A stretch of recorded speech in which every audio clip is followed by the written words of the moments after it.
welcome to Hearts of Iron 3, and I'm doing this bit of a chat with you all in sort of an ADR type thing. Now, it's because some of my recordings have been absolutely effed over this Japan campaign.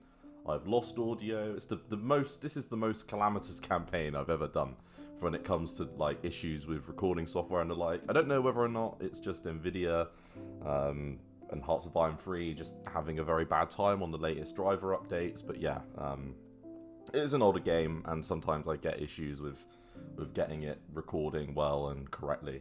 But what I thought I'd do is I thought I'd put in some sort of ADR chat over this.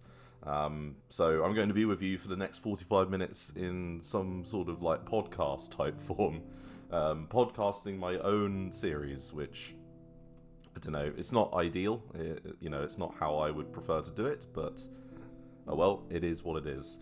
But it's also going to be like this for the next 2 episodes that follow this one, because my voice just didn't come up on those for whatever reason. This one has got my voice in it, but it's not particularly, it's not very loud, and I'm not really sure why this one picked up my voice. I've fixed it now, so after the next few episodes, it all gets fixed up, but it's just a pain in the arse, really. It means I've had to go back and re-record quite a bit of text and things, but it's a good opportunity for me to just thank everyone as well recently that's been a part of the channel. I realised my video uploads have been really slow, and there's not been much content coming out, but I've just been really busy. Real life sometimes has to take precedence over YouTube, and thank you though to everyone that's bearing with me, and the subscribers are still ticking up slightly, so thank you guys for doing that. I really appreciate it, and this campaign is really good. I can tell you that I'm very far in advance of where we're at now. I'm actually in 1943, so we've got everything recorded. I will like to warn you now that unfortunately, again, I've had some tech issues, not only with my audio but also with the actual capture not picking up the gameplay, just picking up my mouse. So I did lose a couple of episodes to the fact that it just didn't pick up everything, and I'd already, I played like an hour, so I can't go back and really redo it, by the time I noticed it. So it's a pain, but I can do a little rundown of everything. I mean, I think, to be honest with you, this campaign's more interesting because of what happens later on, because I've really been able to do some interesting stuff with Japan in this one. But for now, as you can see, I'm launching an offensive to try and close a big pocket in this northern area here. Now, as you can see, I've got 2 prongs that are leading this. We've got a light armor force coming from the north, and then from the, I guess we would call it, if it's China-centric, then it's coming from the east, isn't it? Yes, the east of the country. So we've got one coming from the north and one coming from the east, from the coast. Actually, it's probably just better to say from the coast, isn't it? I would say. But we're also trying to push into Jiangxi up here in the north. It's quite interesting, really. Like, Japan starts with what is I would say, decent army, but nothing sort of amazing. Now, we did land at Guangzhou as well, which is going to be a real possible option a little bit later on. But yeah, they start with a very decent army, and in this campaign, as you guys have seen, I've been able to actually just use... I built a couple of light armor divisions, and to be honest with you, those guys with a few motorized units are just more than enough to pretty much do loads of damage. So if you want any tips for playing Japan, I think a couple of light armor units that are quite quick, they allow you to do some things like this, like what I'm about to do up here in the north. But yeah, it's interesting times. I will just talk a little bit about why I've been not uploading very much. I've just had a huge amount of work going on. Whilst the promotion was great and all, it's just been really busy, and I've been trying to put together some new things at work and bring some of our analytics and things forward a little bit, and that's taken a little bit more time. I've been working a little bit later than usual whilst I've been getting some of that ready, and I've had less time in the evenings, and to be honest with you, I've just been absolutely knackered. So yeah, I'm doing what I can. I'm recording this on the weekend, The first time I'm doing a recording weekend for quite some time, actually, a good week and a half, I think, since I last did any recording at all. So, but as I say, we did do a fair amount of Japan recording, so I've at least got a lot of these episodes ready, and I've got some new stuff coming down the line as well, which is kind of cool. So, yeah, I will let you know. I've done a fair amount of recording for something new, which I am extremely excited for. Getting back to the roots of the channel, I'll let you read into that as you will. So, as you can see, this encirclement action is going very well. It's amazing, just as I say, what a few mobile units can do in any one particular situation. It looks like I'm checking organization rundown rates on... Look, there's a Chinese commander there which is outdoing our one. Not good. Not good at all.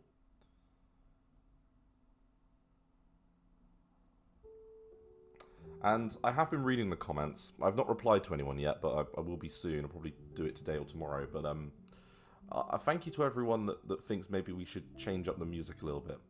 I'm of the opinion that maybe we should as well.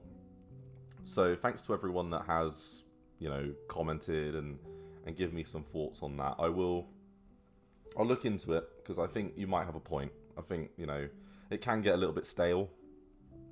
And, you know, as I say, this is a good opportunity for me. Even though I've recorded way beyond this, it's a good opportunity to just tell you guys, you know, I'm recording this on the... What's the date today? Just to give you context. So I'm recording this on the 26th. So I'm doing that, you know, this is way sort of ahead of, you know, whatever's going on, you know, I recorded that stuff weeks ago, so I'm just acknowledging your thoughts, and, you know, all the criticisms / you know, all your feedback is always really valued. You know, every comment that I get is, you know, useful, even if you're telling me that you don't like the content, which, to be honest with you, I mean, it's very unusual where anyone says that they don't like my videos. Most people are pretty supportive, so, yeah, thanks to you all. Looks like we're just north of Wuhan there. COVID capital of the world. Well, the UK is probably more of a COVID capital of the world now than China, that's for sure. You know, there's some political fireside chats, if you want some of my political leanings at the moment. There is a general, well, there's a railway, oh my god, railway, say that 3 times fast. There's a railway strike going on in the UK at the moment. The RMT union is striking for better pay rights, but primarily, and this is what the media is, you know, seems to be, you know, overlooking, is it's the compulsory redundancy issue. I think that's the problem. So within the RMT's union, they are concerned that they may be put through a compulsory redundancy process, and what the Network Rail have been saying is that there will be no compulsory redundancies if the voluntary redundancy quota is met. Now that is, you know, that's all well and good. You know, you in every sort of scenario like this, you obviously want as many people to take voluntary as you can, because, you know, if someone agrees to take voluntary, then you know, that helps everyone really that does want to remain, you know, within their job role, and the voluntary one can sort of, you know, you know, give you that cost saving going forward. Sure, it's an upfront cost, so generally when people take voluntary redundancy, you know, there's normally quite a sizable upfront cost, and often a lot of people that you find, the profile of the people that take voluntary are normally the people that have been there the longest, you know, and are nearing retirement, and they take voluntary redundancy because, well, it's a really good deal, and they can normally just lump it straight into their pension pot, which is, you know, normally quite tax efficient. So But the issue with this particular element and this particular issue with regards to the union, and what, as I say, they have problems with, is they're not guaranteeing that they won't do a compulsory redundancy run, which, you know, look, I can...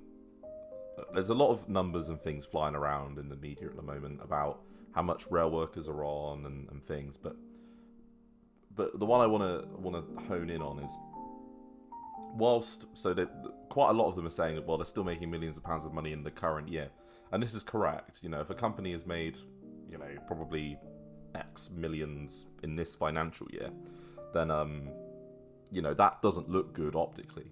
But probably quite a lot of these network rail companies, probably like many companies, have a 5-year plan forecast for how they see their income position, over the next 5 years. And they're probably making these redundancy calls not based off the current year and what the income looks like in the current year, but probably, I would imagine, further out into the time frame, there could be some problems. So it's an interesting one, isn't it? Like, from a standpoint of, ethically and morally, should, these big, I've read some reports that the head of Network Rails on, he's made like 500,000 this year, and that's without bonuses. So,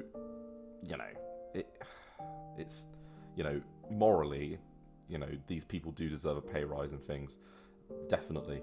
And I don't think I think, technically as well, it's very difficult to argue against it, but a 20%, fall in rail, rail commuters and just sort of general, interest, general receivable income is quite extreme. So, and if that is forecast to go lower within a company's financial plan, then you're really looking at that point at some real struggles from and the only way that they will combat that, or try to combat that, beyond obviously trying to increase their income via advertising maybe, or other metrics that other levers that you can pull. The only thing you can really do is try and cut your cost base, or at least keep it flat. And if they're predicting that unless they do anything, their cost base is going to increase, then it's not great.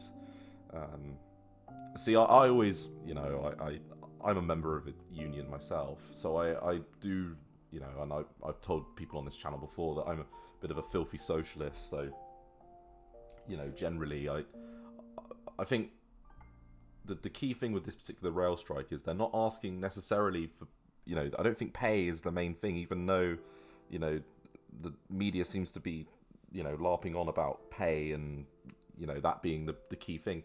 I really do think it's the fact that people just want job security.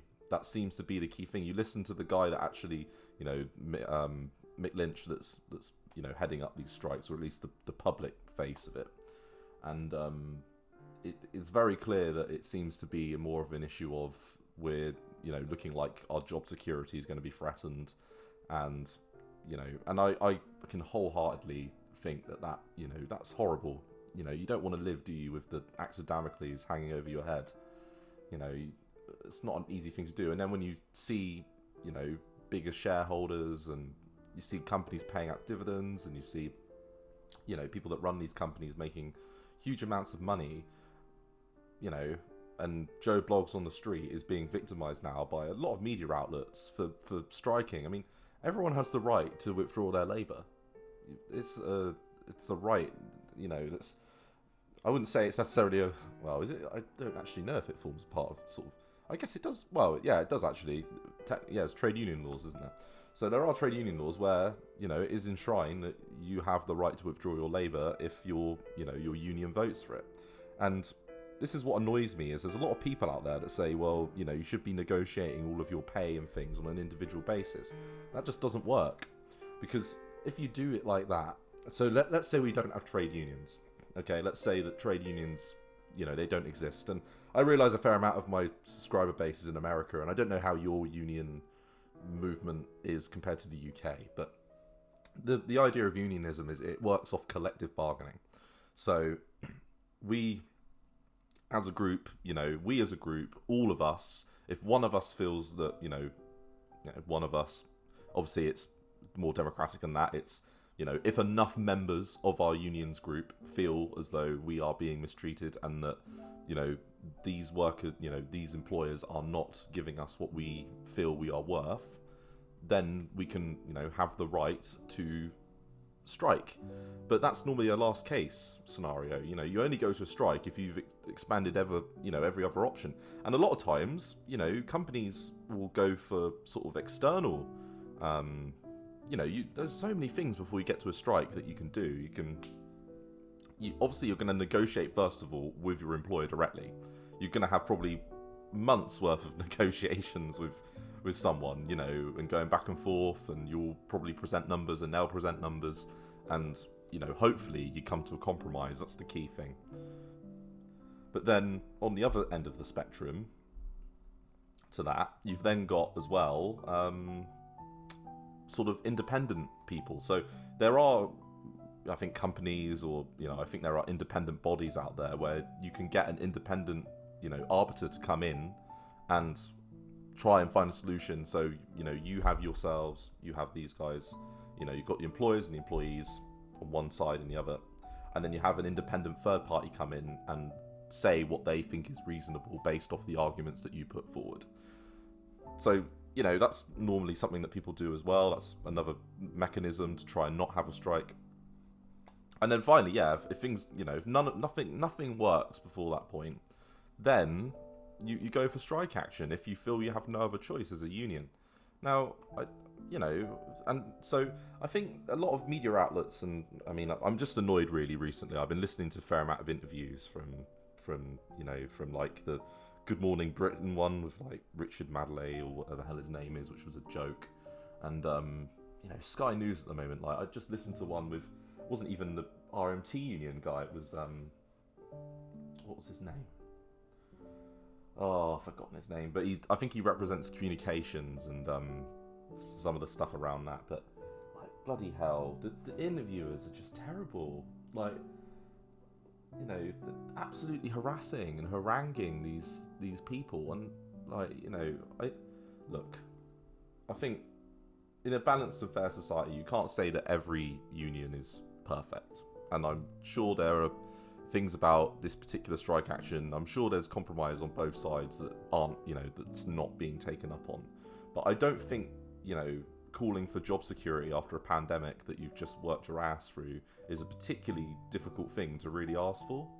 I think, you look at that and you think to yourself, well, it doesn't seem like much, does it? If you're a worker, it's what you need. But anyway, there's my little... I've tried to be balanced in my assessment of it, to be honest with you. More balanced than I personally feel, to be honest, because I lean towards the union view that, people just, if you're making millions of pounds still of profit, then you need to offer, I think, people a fair pay rise. Now, this is the issue. What's a fair pay rise? Because okay, inflation at the moment is like 10, 11%. It's exploded after the last couple of months. Now, personally, to me, I'll throw it out there. I didn't get a pay rise this year that matched inflation. But I didn't expect a pay rise to match inflation. I just didn't.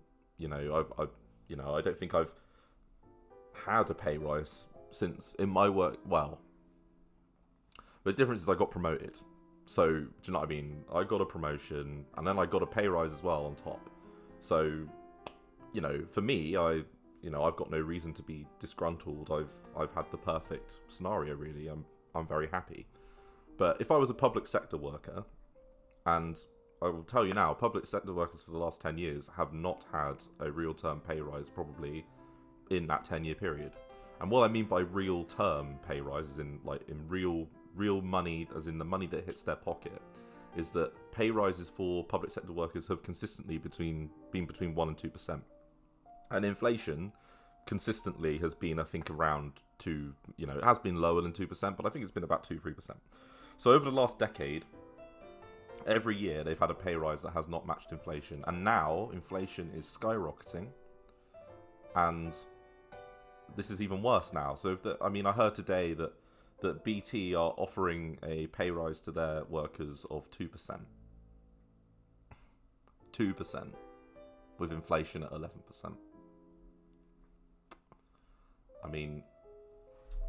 And then they wonder why they're going to be balloting for strike action. It just beggars belief, doesn't it? Now, obviously, there is a economic argument to this, which has been touted that, obviously, if you give everyone an 11% pay rise to match inflation, inflation will just go up. Now, there is a chance that could happen. That is, that there is some economic credence to that point of view. However, it's one of those things where everyone's talking very much about worst case scenarios and that sort of thing. You know, ideally you don't want to, you know, have to worry about sort of pay rises and matching inflation, but even sort of something closer to maybe 8%. Do you know what I mean? It's still below, but at least it's something. Do you know what I mean? It's better than 2%. You know, I think I did hear that they'd countered with an offer of 5.5, which, I mean, it's half the inflation rate, isn't it? I don't know. I think it's a really tough one, to be honest with you. I wouldn't want to be, you know, a member of a union at the moment. And as you can see, this encirclement's going very well. I'm only like half watching this, by the way, because I can't stand to watch myself back. It's part of the reason why I always hate doing ADR, like, for, you know, after, you know, like, thingy recordings, because I just hate it. But as you can see, we're making very good inroads. But yeah, it's really tough, isn't it, I think, for the average working person at the moment in the UK. And I don't think it's right to victimise, you know, like a lot of people are saying, you know, oh, you know, you're this is going to disproportionately impact, you know, the working class, the people that you claim to represent. Well, I don't want to break this to the media, okay, but that union doesn't represent every single customer on the rail network. They represent their members, as in the people that work for the rail network, and, you know, they'll predominantly probably be sort of, if, you know, RMT doesn't support like the train drivers really. It's a different union, but generally, you know, they're saying that they've got a median average wage of 31,000. Now you can roll that number out and say that the average wage is 31,000, you know, or in the Tories' case, I think they've been saying it's closer to 40,000, but I don't really know how they calculate that number. There's probably different ways of calculating it, but you're only rolling out that number to make it seem like these people are richer than they are. That's the median income, you know, that's the average wage. Well, you know, that means then, you know, so the average wage then is that means there's probably a massive amount of people who are on much less than that, you know, that might be only on 22, 23, 24,000, and, you know, an 11% inflation rate is going to hit them massively. So they've got bills to pay, they've probably got mouths to feed. Give them a bloody decent, fair representation of what their labour is worth. You know, you can't just have a year's worth of wage stagnation and expect people to sit on, you know, their laurels forever and be like, yeah, I'm fine with this. You know, whatever. I'll just sit. I'm, you know, whatever. You know, I'm happy to support my large company. Yes, you know, loyalty to the brand, loyalty to Disney. But you know what I'm trying to say. Beyond me making jokes, it's important to, you know, to actually, I don't know. I know this is a bit of a rambling chat. It's not something I normally do. I don't normally do the long ramble and that sort of thing. But I just found the last few weeks worth of the dialogue in the world around, you know, the way that they're sort of interpreting and you know, the way that they're being about these strikes to be kind of it's just a bit sour, really. Like, you know, and I don't feel like the media is doing you know, I feel like they've been given a bit of a script by some of the press officers for certain parties in the UK. Now, to one last thing politically for me to be angry about at the moment is the failure of the Labour Party to really stand on anything. I mean, they could really take them to task, the Labour Party, on this, the government. They could absolutely eviscerate them. You know, I personally, I think they should say that they support the strikes. That's my viewpoint on it, rather than sit on the fence. I mean, the Labour Party line has been, you know, along the lines of, we don't want to see strike action and we want there to be a resolution. That's all well and good, but there is strike action. It's happening. So you know, do you support that action or do you not support that action? You're the Labour Party. You know, you've got historic ties to to unions, across the spectrum, a variety of different areas. It should not be that difficult to say that you support the right of the workforce to deny their labour for better conditions. It should not be that difficult. But I mean, and also Labour, this is the prime chance they're ever going to have to get anywhere, because you look at them, the Tory government at the moment, they don't want Boris Johnson there. They're just keeping him in place until they can get someone else. The Labour Party now should be way ahead, because Boris Johnson is not popular at all. They've just lost 2 by-elections, the Tories, and by a swing of about 30 points, I think, in one of the constituencies. Now, I think there are some mitigating circumstances. You cannot read into these by-elections particularly heavily, because the 2 ousted Tory MPs, one of them was caught watching porn in the House of Commons, which, and they're going to protest vote against them off the back of that. It's just going to happen. And then the other one, I think, was something to do with child abuse. I think there was pretty heavy stuff, but I think that the Tory MP might have been a bit of a, bit of a nonce. Let's put it that way. So, yeah, there was no way in hell that the Tories were ever going to win that. But a 30-point swing to the Lib Dems, and I think, a pretty sizable swing to Labour as well, is they wouldn't expect us to lost them quite so badly, probably. Because I think both the seats, well, were they both of them? The Tiverton one, the one that's down in the south, is staunch Tory territory. Like, the last time they lost a seat down here, it would have been quite some time ago.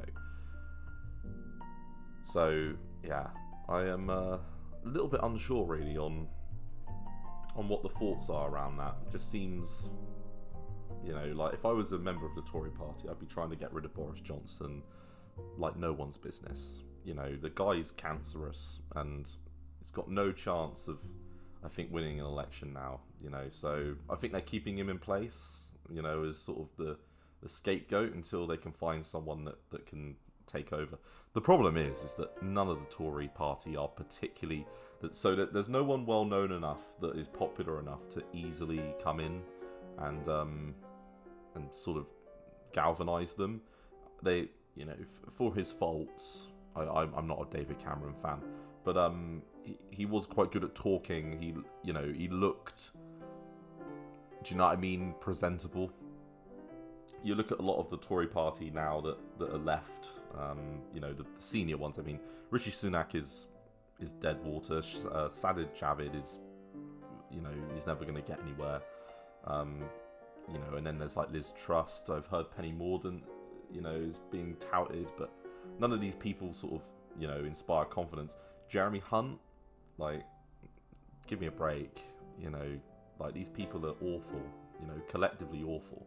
I mean, all the Tory MPs are awful, but like, what I mean is from just purely a standpoint of trying to make them, leaders and stuff.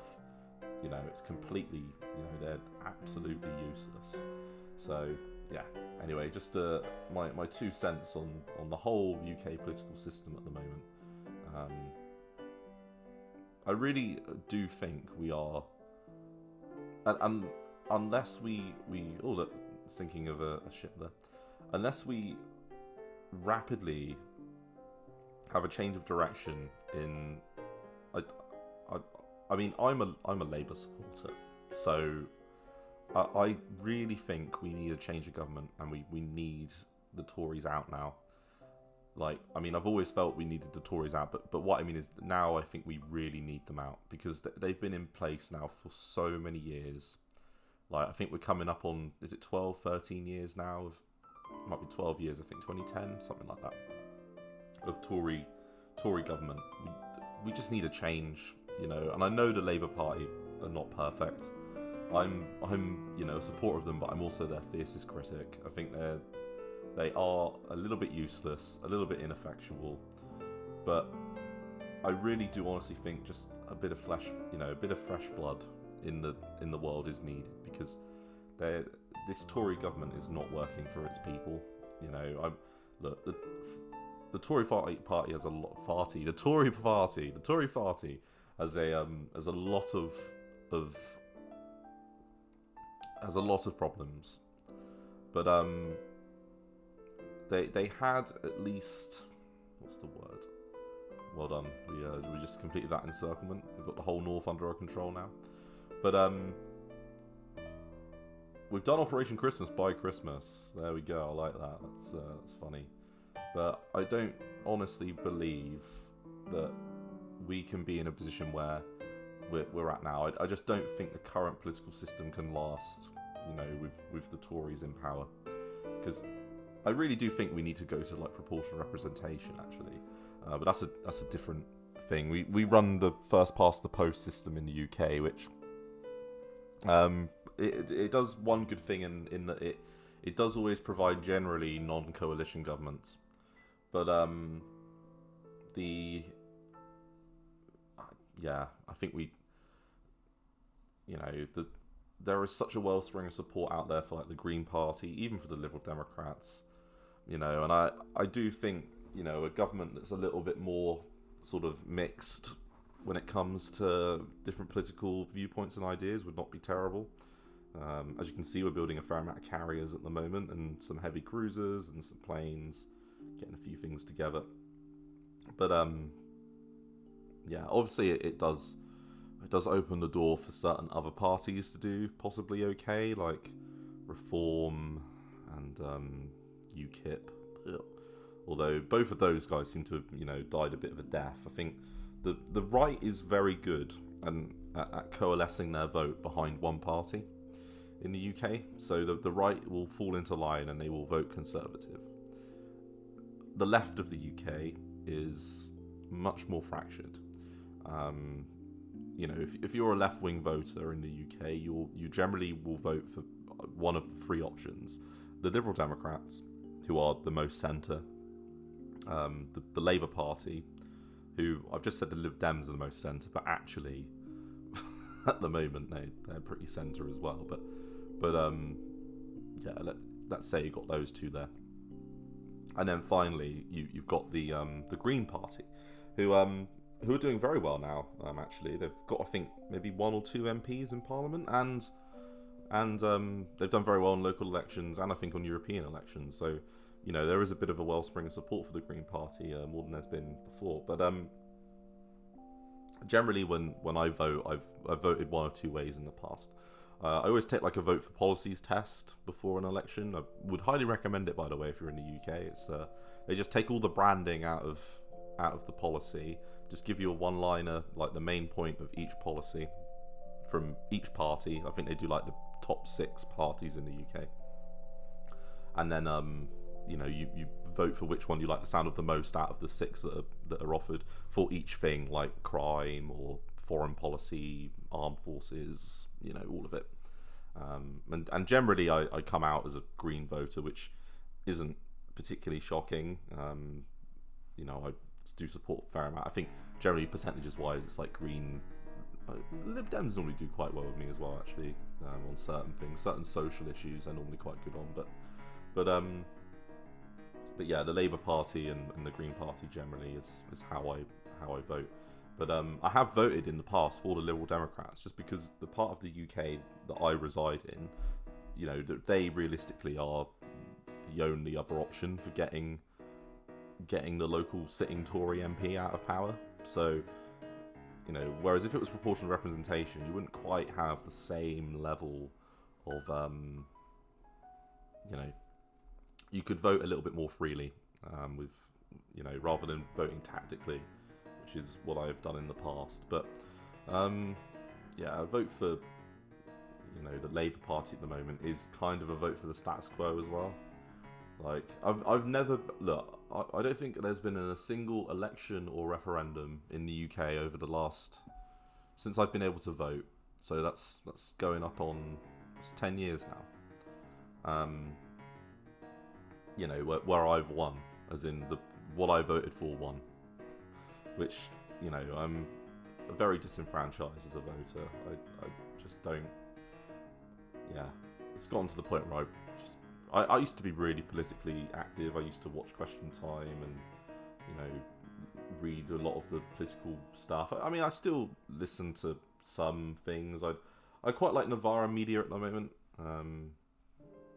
Again, might not appeal to some of my audience because they're very left wing, but as I say, I quite like Novara media at the moment. I think their content's quite funny, if anything. To be honest with you, some of their takes on some of the current events they do make me laugh. I think they've got some witty people that work for them. But yeah. So but you know, generally I try to take in a range of political opinions from a variety of different sources, you know, in order to formulate my opinions on things, because I find, you know, unless you're willing to do that, unless you've got to listen at the end of the day sometimes to people that you don't agree with.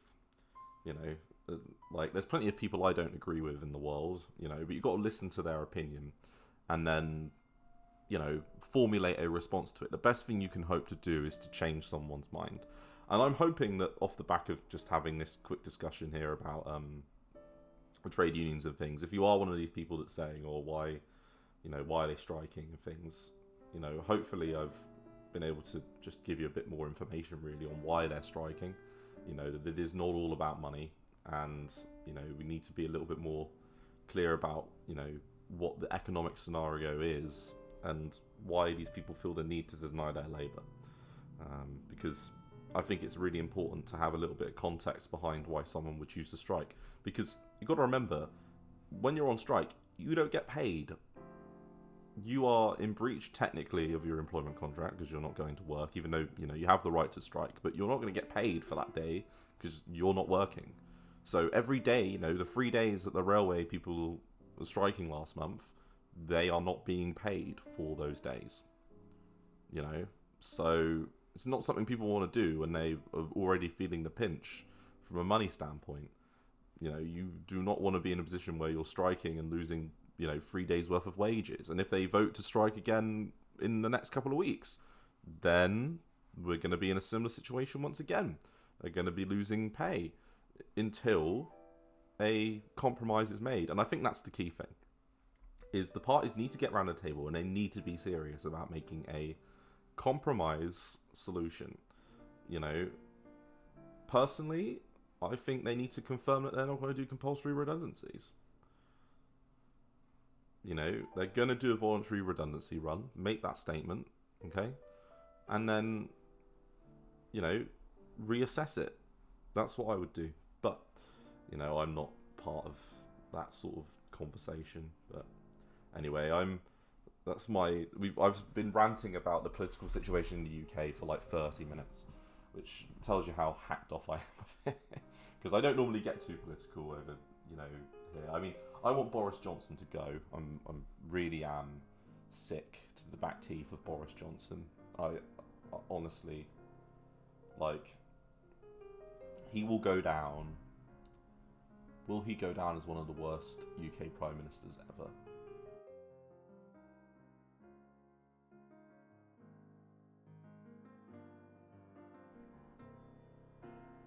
Will he go down as one of the worst presidents or one of the worst prime ministers of all time?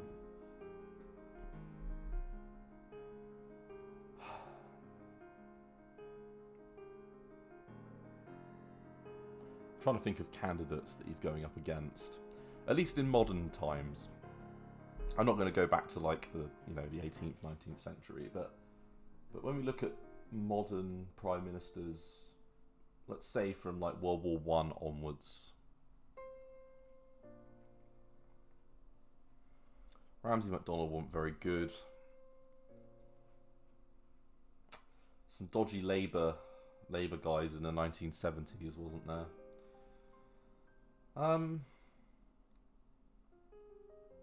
Yeah, I think realistically, you've got to say he's probably going to go down as one of the worst, which is shocking. It really is. You know, is he worse than the Cameron government, the austerity government?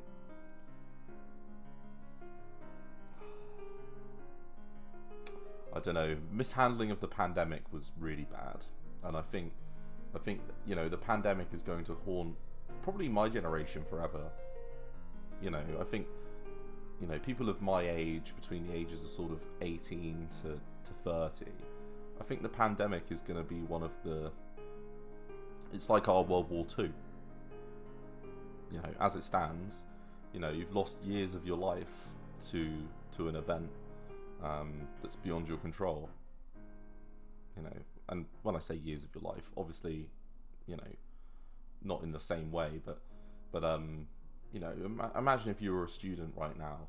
You know, you've lost, you know, a pretty sizable amount of, you know, the stuff that you could have been enjoying yourself, you know, doing at university, you know, going out and stuff. So I don't envy it. I don't envy it at all.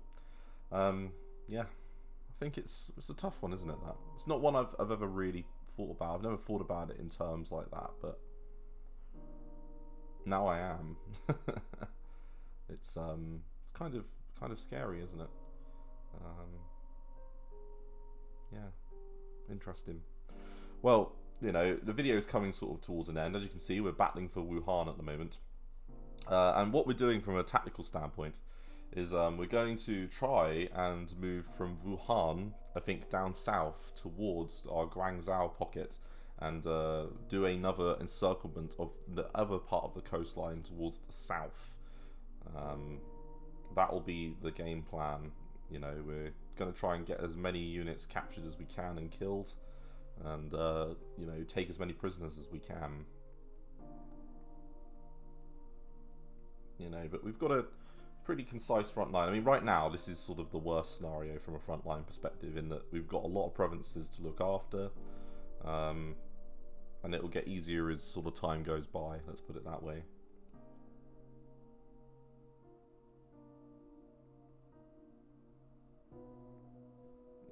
They're very, like, the Shaanxi, this is the, I've got to say, defensively, this is the best I've seen Shaanxi, you know, perform.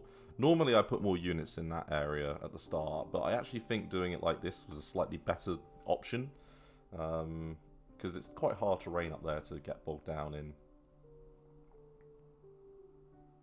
What an interesting, yeah, I don't know, I've never thought about the pandemic in terms like that. Now that we're coming out of it, you know, it starts to make you think. Just in general, it starts to make you think. You know, is what the world is going to look like in the future. Because I do think there is some political upheaval coming. I really do. I think across Europe, and, you know, I think with what's happening in Russia, and you know, over the whole world really, fuel prices and things, it feels like there's something going on here. And economics wise, at the moment, things are just, it's crazy. You know, the Bank of England are going out of their way to raise interest rates in an attempt to curb inflation, but it's, you know, you're really limited there on what you can do. I don't personally think it actually, I don't think it helps massively, to be honest with you, what the Bank of England are doing. I think on the one hand, I do think sort of, you know, doing this and you know, you've got to do something to try and curb inflation, and raising interest rates is it's a lever that can be pulled. I just debate how effective it is, whether or not it actually achieves the aims that it sets out to, because I don't think it necessarily does achieve what you may be, you know, thinking it might achieve. So yeah, just my 2 cents really on it all. I don't know. I think it's really sad at the moment. It really is. It's I feel sorry for people, actually, in general. I think there's a lot of pain in the world at the moment, and I think people are doing what they can to try and to work through that. So I hope you guys are all doing well, though. You know, I hope, you know, my subscriber base is doing well. I've got to say, I've not kept up to date with American news at all, so I wonder how America's doing at the moment. I know there was a shooting, wasn't there, recently, which is tragic, but you know, I can't say I'm massively invested at the moment in America. I do think the Americans are a little bit... Yeah. I heard Biden fell off a bike the other day. So there you go. There's what I know about the American political world at the moment. I know Biden fell off during a bike ride, which I think is very funny. I know there's a hearing as well going on, isn't there, about President Trump and his conduct during the riots, the Capitol Hill insurrection, I should call it. So I bet that's fun to have to listen to a bunch of either Fox News or CBS or whatever the hell they're called, wax lyrical about. You know, I bet they're all horrendous together. I bet every single news channel is just unbearable at the moment, regardless of what your political affiliation is. I just bet it's like a race to the bottom when it comes to the way that these people behave. Like, yeah, I don't know. We've got a worse prime minister than anything at the moment. So you guys are done. Right, we're into the final 20 seconds then of my awkward post-recording. I hope everyone sort of enjoyed just having a chat, really, and leave some comments below if you think I'm a moron or not. I'm happy to take all of your perspectives as ever. Right then, I hope you have a really good day, and thanks again for watching, and goodbye.